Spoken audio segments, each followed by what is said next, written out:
We'll now examine the components of an ATX form factor motherboard. This particular motherboard is in fact a micro ATX form factor. It's 24.4 by 21.2 centimeters in size.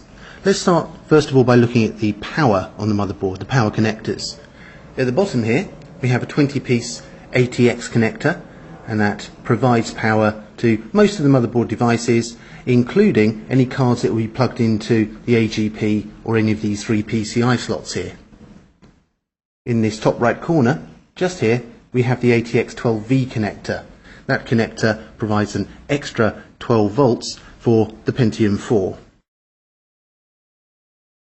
Just down here, you can see just to the top right of these two orange slots, we have a connector for the CPU fan, and over here, just to the left of this PCI slot, we have another connector for providing power to a system fan, which will be mounted at the back of the system case. In the bottom left-hand corner here, we have a lithium battery which provides power to the CMOS RAM. Now let's move on to the chips. This is the socket for the CPU chip. It's an LGA 775 socket. Next to that, we have under the heatsink the Northbridge chipset. Under here is an Intel 865G chip. And here we have another part of the chipset. This is the Southbridge chipset, also refers to as the I/O controller hub, and that's an ICH5, an Intel ICH5 Southbridge chipset.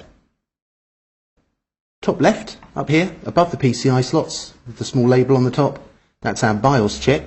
A couple of other chips near this. That small chip just to the top left of the BIOS is the sound chip, and to the right of the BIOS chip, that's the LAN controller chip. These two orange slots are DIMM slots for our system RAM cards, our system RAM memory modules. Below those, we have two 40-pin connectors. These are the IDE connectors. We have a primary and a secondary IDE connector, and each of those connectors supports two devices on a single cable. Examples of IDE devices are hard drives and optical drives. To the left of this PCI slot is the 34-pin floppy disk drive connector. That can also support two devices, two floppy drives. Near the CMOS battery down here we have two SATA connectors for SATA hard drives or optical drives. Unlike IDE connectors, each of these connectors will only support one device each on a single cable. These yellow devices here on the left edge of the motherboard are headers. They're USB headers. We can connect a cable to these headers which run to a pair of USB ports on the front panel of the system case.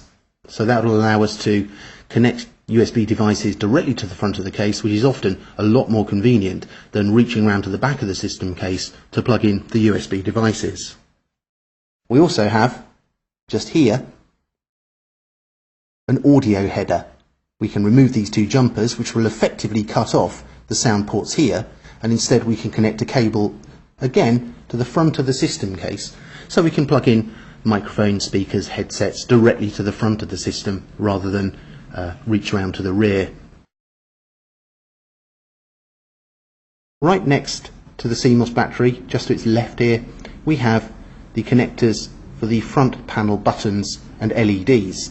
So to here we'll connect the on-off switch, the reset switch, the LED indicators for power and hard disk drive activity. There's a couple of other little jumpers down here. If we ever forget our CMOS password, we can connect a jumper to these two pins. It says clear CMOS quite near to it, and when we power the system up, that will then clear the CMOS information, including the password. This tiny jumper here that says CI is a chassis intrusion jumper. Some system units do provide that facility. You can connect a cable to that small jumper just below those SATA connectors, and if somebody opens the lid, then the next time you boot the system up, you'll be warned that somebody has intruded into the chassis, somebody has opened up your system and may have changed it.